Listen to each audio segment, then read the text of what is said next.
nous allons parler de formation. Et ça, c'est important, évidemment. L'intelligence artificielle et la formation. En compagnie de Vincent Desnaux, qui est cofondateur CEO Teach on March. Teach on Mars, effectivement, bravo. Voilà, puisque nous sommes en direct, j'en profite pour rappeler que nous sommes diffusés donc, sur la chaîne YouTube de la Maison de l'Intelligence Artificielle. Voilà, donc on reste avec vous tout au long de cet après-midi. Vincent, les nouvelles innovations permettent d'adapter au mieux les parcours de formation au profil des salariés en entreprise. On vous écoute. Tout à fait, oui. Aujourd'hui, je vais vous parler de formation et d'intelligence artificielle. Hein, c'est quand même le thème ici dans ce salon. Alors peut-être deux, trois mots sur Teach on Mars pour comprendre le contexte. Alors Teach on Mars, c'est une start-up de Sofia qui existe depuis presque 10 ans maintenant. On est 80, on travaille avec des grandes entreprises, plutôt des entreprises au-dessus de 2000 salariés, et on les aide à mieux former leurs collaborateurs partout dans le monde.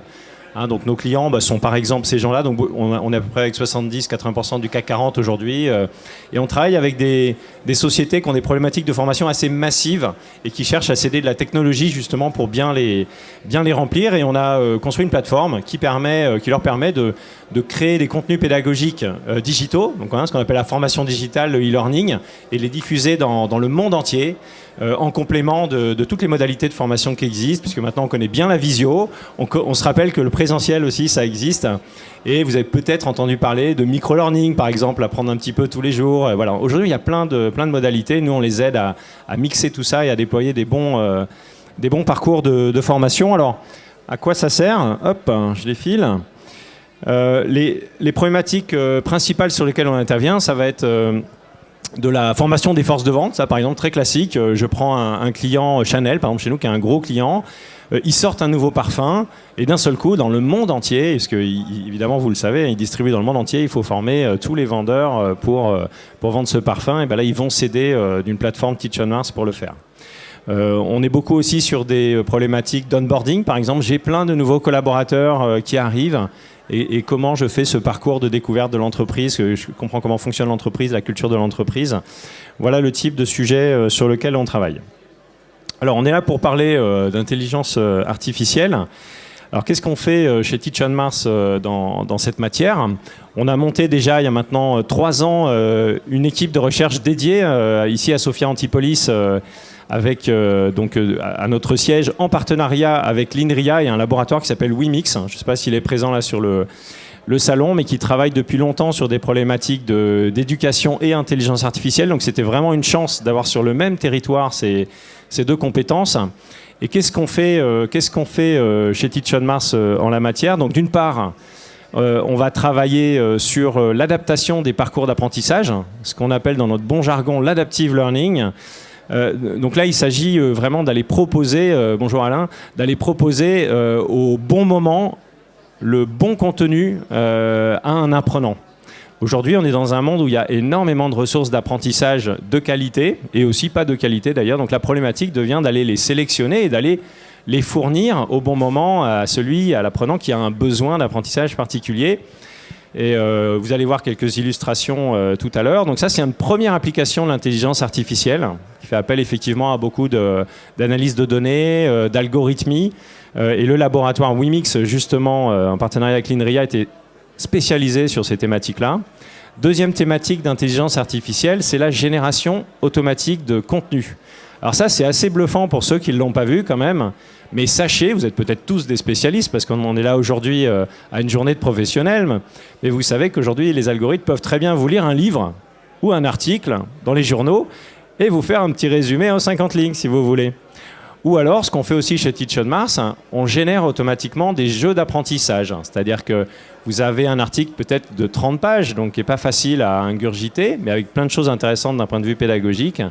Et aujourd'hui, l'ordinateur va le lire et va être capable de générer, par exemple, des flashcards, vous savez, pour faire de l'ancrage mémoriel, apprendre les principales idées de cet article, ou faire des petits résumés, et ce d'ailleurs dans n'importe quelle langue, parce que si vous voulez le résumer en espagnol, aujourd'hui, vous savez bien aussi que la traduction automatique a fait quand même beaucoup de progrès ces dernières années. Voilà, là, on est dans le champ de la génération automatique de contenu. Et puis, il y a un troisième champ qui est en train de se développer de plus en plus, qu'on pourrait appeler le conversationnel, c'est-à-dire interagir avec les apprenants en langage naturel. Donc plutôt que d'aller appuyer sur des boutons, scroller, slider, tout ce que vous voulez, là on va simplement écrire ou parler à son téléphone mobile, par exemple, ce que beaucoup de gens font déjà. Et là, l'intelligence artificielle va nous permettre d'essayer d'interpréter ce que veut l'apprenant pour pouvoir interagir avec lui via aussi, je pense aux applications de messagerie. Si on prend le grand public, par exemple WhatsApp, ou si on prend les professionnels, je pense à Slack, je pense à Microsoft Teams, qui sont des interfaces qui sont en train de se développer, qui deviennent des portails dans les entreprises. Et donc, pour des sociétés comme nous, qui aidons les collaborateurs à apprendre, c'est important d'être présent dans ces interfaces. Mais ces interfaces, c'est que du conversationnel. Là, on n'appuie pas sur des menus. Donc là, on a un apprenant qui pourra dire, voilà, moi, je viens d'être nommé manager. Dans un mois, je prends mon poste et j'aimerais bien que l'outil m'aide à acquérir un petit peu plus de bases pour animer une réunion, par exemple. Et j'ai 30 jours. Ça, on va pouvoir le dire à la machine, et la machine va faire appel justement à de l'adaptive learning, peut-être même à la génération automatique de contenu, pour construire automatiquement un parcours d'apprentissage en 30 jours sur des idées clés, par exemple en management. Voilà. Alors, quelques illustrations. Donc ça, par exemple, c'est une représentation graphique. Je regarde l'heure, ça va, tout va bien. Ça, c'est une représentation graphique. Alors, vous vous doutez, donc, on existe depuis une dizaine d'années, on travaille avec des centaines de clients, donc on a des millions et des millions de données sur des apprenants qui apprennent, qui font des quiz, qui réussissent, qui ratent sur certains concepts, qui recommandent des formations à d'autres, etc. Et toutes ces données, c'est une mine d'or évidemment pour les algorithmes en intelligence artificielle. On les analyse, on les modélise, et par exemple, ça nous sert à faire ce qu'on appelle des smart notifications, c'est-à-dire proposer ou rappeler à un apprenant qui doit faire un exercice, par exemple, une activité pédagogique, mais au bon moment, à un moment où on sait qu'il a une habitude d'apprentissage, où il va pouvoir se déclencher en termes d'action, parce que vous avez tous fait l'expérience, par exemple, d'une notification mobile qui arrive vraiment à un moment qui ne vous intéresse pas du tout, et donc il ne va rien se passer. Voilà, donc c'est ça les Smart Notifications. C'est une application de l'analyse de données. Ensuite, donc là c'est très graphique, vous en voyez d'ailleurs beaucoup sur ce salon, ça c'est un knowledge graph. Celui-là il représente par exemple pour un utilisateur toutes les interactions qu'il a eues avec d'autres utilisateurs, avec des contenus au sein de notre système. Et c'est une modélisation qui va servir ensuite de base au déroulement d'algorithmes, comme des algorithmes de recommandation. Donc par exemple, on a plusieurs types d'algorithmes de recommandation.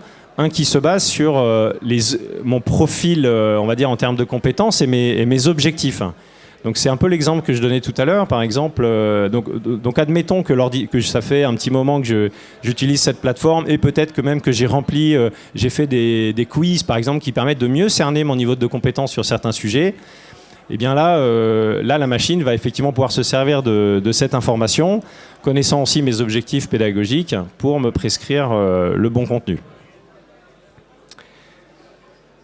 Ça peut être aussi me mettre en relation avec un autre apprenant, par exemple, qui a exactement les mêmes objectifs que moi, parce que apprendre tout seul, c'est pas très drôle. Et là, la machine, effectivement, elle permet de mettre en relation les gens et de créer ce qu'on appelle des communautés d'apprentissage.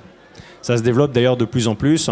Tous ceux qui ont essayé d'apprendre l'anglais avec la méthode Assimil savent que c'est pas facile d'apprendre tout seul face à quelque chose d'inerte. Alors ensuite, là c'est un autre exemple de recommandation. Voilà, l'apprenant A a fait un certain nombre de contenus et son profil ressemble beaucoup à un apprenant B, et donc on va aller recommander des contenus, des activités pédagogiques. Voilà, ce qu'on appelle le collaborative filtering. Et un dernier exemple peut-être d'adaptive learning. Là c'est par rapport à mes résultats. Admettons que j'ai commencé un parcours de formation, mon exemple peut-être de tout à l'heure sur le management, et puis dans ce parcours on m'a proposé des lectures, on m'a proposé des vidéos peut-être, on m'a proposé des podcasts, puis à un moment donné on m'a proposé un quiz d'apprentissage pour voir déjà peut-être pour faire le point un petit peu sur ce que j'avais compris, voir un petit peu où j'en suis. Et en fonction en fait de ces résultats, évidemment, la machine ne va pas forcément enchaîner de manière linéaire avec le même contenu, elle va essayer d'adapter la difficulté ou d'adapter les sujets aussi. Voilà, donc ça c'est assez courant également. Donc là, on est plus sur de l'illustration dans notre plateforme, en fait. Ça, vous voyez un peu à quoi ça ressemble. Là, on est sur une illustration de la création d'un jeu automatique. Alors, dernier sujet. L'interface conversationnelle et aussi la création automatique de contenu, c'est vrai que j'en ai pas beaucoup parlé, enfin un petit peu dans le sens où je vous disais, on a des algorithmes qui peuvent lire un cours magistral par exemple et fabriquer automatiquement soit une série de flashcards, plus pour faire de l'apprentissage, soit un quiz d'évaluation. Donc là où vous serez noté. Et donc c'est très pratique pour voir, d'une part pour voir où est-ce qu'on en est sur une compétence, mais aussi, quelque chose qu'adorent les apprenants, se mesurer aux autres. C'est-à-dire quand on est une communauté d'apprenants et qu'on fait tous les quiz, on fait des petits podiums et je vous assure que c'est probablement l'activité la plus populaire sur la plateforme. Les apprenants adorent ça. Donc là, on est sur de la génération automatique de contenu et quand on mixe tout ça, on a aussi développé une interface qu'on appelle de Learning Chatbot. Très originalement, on l'a appelé le TomBot parce qu'on s'appelle Teach on Mars. Et on a là une interface conversationnelle qu'on peut faire soit à travers une interface web qu'on a fait ou directement à travers des outils comme Slack ou Microsoft Teams dans les entreprises où on va parler en langage naturel. On va dire voilà, on a imaginé plusieurs commandes. Je voudrais en savoir plus sur un sujet, mets-moi en contact avec, ou j'ai 5 minutes, propose-moi une activité. Voilà. Et là, on peut discuter d'ailleurs en n'importe quelle langue. Et bon, là aujourd'hui, l'interface répond toujours en anglais, mais on peut très bien lui parler en espagnol ou en italien. Et là, on va pouvoir proposer des activités. On va même lire ça c'est l'exemple de ce screenshot, on va lire dans Wikipédia aussi, qui est quand même une grande source d'apprentissage, voir s'il n'y a pas des choses intéressantes, on va les proposer. On peut demander aussi de raffiner le besoin. Quand on n'a pas bien compris le besoin de l'apprenant, on va poser plus de questions. Est-ce que tu veux dire ça ou est-ce que tu veux dire ça? Donc on va raffiner et puis ensuite on va proposer des activités. Et là on est sur un exemple qui est basé sur Wikipédia où justement on a de la génération automatique de contenu, donc là de flashcards. Et donc on va générer un petit jeu d'ancrage mémoriel sur cet article-là. Ce qui est souvent une manière un petit peu plus sympa d'aller découvrir un sujet parce que c'est un petit peu plus dynamique. Et puis ça fait appel à des fonctions cognitives qui seront plus propices à retenir cette information. Voilà. Mais écoutez, je crois que c'était mon dernier slide. L'idée aujourd'hui, c'était de vraiment vous présenter, en tout cas sur une société comme nous, Teach on Mars, quel type de technologie d'intelligence artificielle on utilise dans notre métier. Aussi pour vous dire que ce n'est pas de la science-fiction. Là, je ne me suis pas projeté dans 20 ans. C'est vraiment quelque chose qu'on fait maintenant. Qu'on travaille déjà avec nos clients. En France, on a la chance d'avoir beaucoup de grandes entreprises qui sont passionnées d'innovation et qui sont toujours très très partantes pour aller tester des nouvelles technologies, de la recommandation, du chatbot. Pourtant, par exemple, le chatbot, ça commence à être pas mal, mais on sent que pour perfectionner tous ces algorithmes, il va falloir du temps et surtout, il va falloir beaucoup de données, donc beaucoup d'expérience sur le terrain. Mais toutes ces technos-là, elles sortent du laboratoire et elles arrivent dans le monde industriel. Et elles sont vraiment utilisées, donc ça veut dire que c'est le début d'un perfectionnement permanent. Voilà, si vous avez des questions, je peux y répondre. Peut-être à Vincent. Non, écoutez, merci beaucoup Vincent, vous avez été rapide et complet. Merci beaucoup en tout cas pour cette intervention de votre part concernant Teach on Mars. Vous êtes cofondateur. Bonne journée à tous. De Teach on Mars. Merci beaucoup Vincent Deno. Merci.